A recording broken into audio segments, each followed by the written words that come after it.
SIR নিয়ে নানান রকমের গুজব, আতঙ্ক, আবার রাজনৈতিক টানাপোড়েনও চলছে।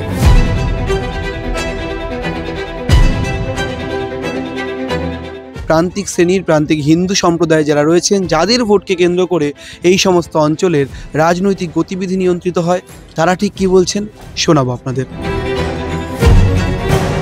ভয় তো পাচ্ছেই, এক শ্রেণীর লোক ভয় পাচ্ছে, যাদের দুর্বল আছে তাদের তো ভয় পাওয়ার কথা, ভয় পাচ্ছে, আর ভয় পাওয়া স্বাভাবিক।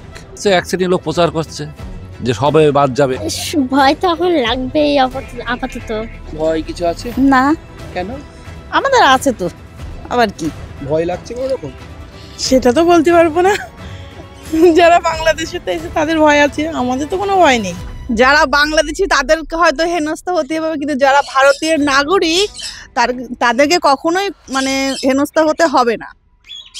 যেহেতু আমরা ভারতীয়, আমাদের তো ডকুমেন্টস আছে, তা আমরা পুরো নিশ্চিন্ত যে আমরা ভারতেই থাকবো, আমাদের কোনো হেনস্থা হতে হবে না।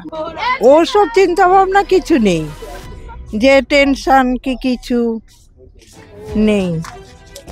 এসআর হোক, আমি চাই এসআর হোক। আমাদের ডকুমেন্টস আছে, যারা স্থানীয় বাসিন্দা তারা সুরক্ষায় থাকুক, যারা হিন্দুত্ব দ্বারা অস্থায়ী তারা তো নাগরিকত্ব পাবে, সমস্যা কি স্যার?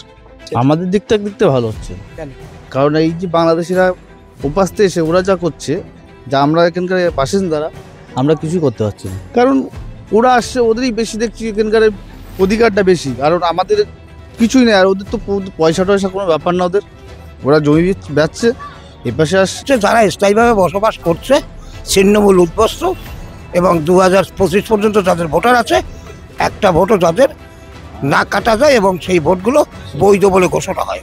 না না, কি টেনশনে থাকবো? কেন টেনশন কিসের?